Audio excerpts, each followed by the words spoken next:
So our collective homework for week 2 is to look at 2 short articles, one by the distinguished Financial Times journalist John Ganesh, and the other one by the distinguished Cambridge professor Stefan Collini. Both articles mercifully brief, and we don't want to absolutely kill you, and then we're also going to show a video featuring our third speaker, Father Dave Tyson.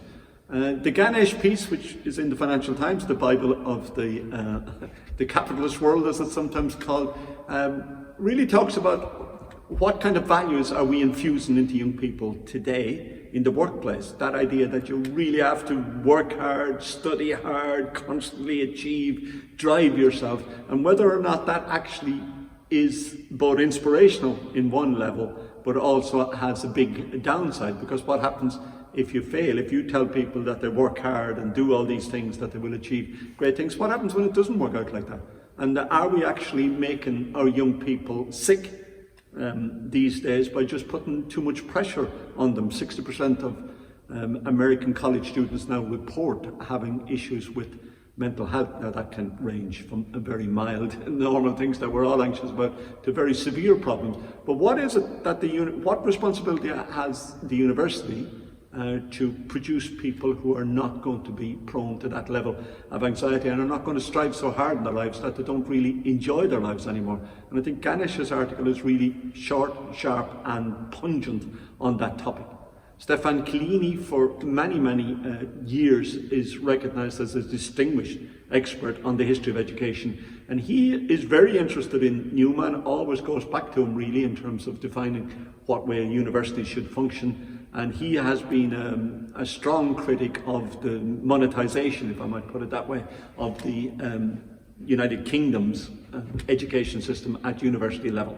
So, what is the value of a university in terms of the price that we charge young people to attend them? And what happens if you have purely a managerial university which is run to make money rather than to really address the wider issues of education?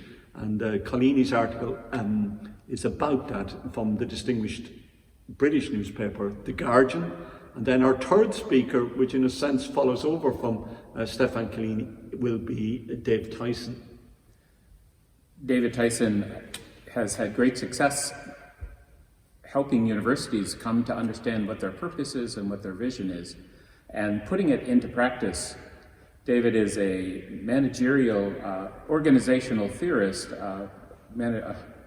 organizational management, there's the phrase, and he taught it for many years in the university at the School of Business, now the Mendoza School of Business, and after a period of time running the University of Portland and then serving as the provincial of the Holy Cross community in the United States, David went back to teaching for a number of years. The video we'll be watching comes from his time teaching in the Master of Not-for-Profit program and directing that before he went back into higher ed management.